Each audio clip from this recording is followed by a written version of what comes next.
اور ہم نے بہت سے جن اور انسان دوزخ کے لیے پیدا کیے ہیں، ان کے دل ہیں لیکن ان سے سمجھتے نہیں، اور ان کی آنکھیں ہیں مگر ان سے دیکھتے نہیں، اور ان کے کان ہیں پر ان سے سنتے نہیں۔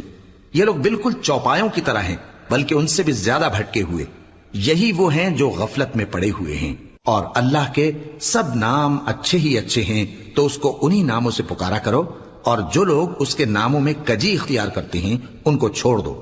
وہ جو کچھ کر رہے ہیں ان قریب اس کی سزا پائیں گے۔ اور ہماری مخلوقات میں سے وہ لوگ بھی ہیں جو حق کا رستہ بتاتی ہیں اور اسی کے مطابق انصاف کرتی ہیں۔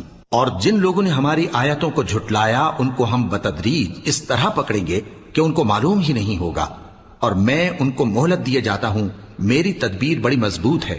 کیا انہوں نے غور نہیں کیا کہ ان کے رفیق یعنی پیغمبر کو کسی طرح کا بھی جنون نہیں ہے؟ وہ تو صاف صاف خبردار کرنے والے ہیں۔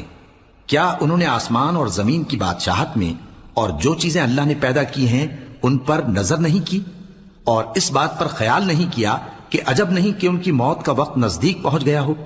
تو اس کے بعد وہ اور کس بات پر ایمان لائیں گے؟ جس شخص کو اللہ گمراہ رہنے دے اس کو کوئی ہدایت دینے والا نہیں، اور وہ ان گمراہوں کو چھوڑے رکھتا ہے کہ اپنی سرکشی میں پڑے بہکتے رہے۔ یہ لوگ تم سے قیامت کے بارے میں پوچھتے ہیں کہ اس کے واقع ہونے کا وقت کب ہے؟ کہہ دو کہ اس کا علم تو میرے پروردگار ہی کو ہے، وہی اسے اس کے وقت پر ظاہر کر دے گا۔ وہ آسمان اور زمین میں ایک بھاری بات ہوگی اور ناگہاں تم پر آ جائے گی۔ یہ تم سے اس طرح دریافت کرتے ہیں کہ گویا تم اس سے بخوبی واقف ہو۔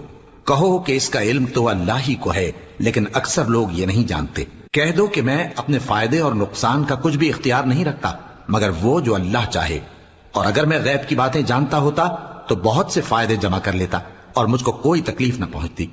میں تو مومنوں کو ڈر اور خوشخبری سنانے والا ہوں۔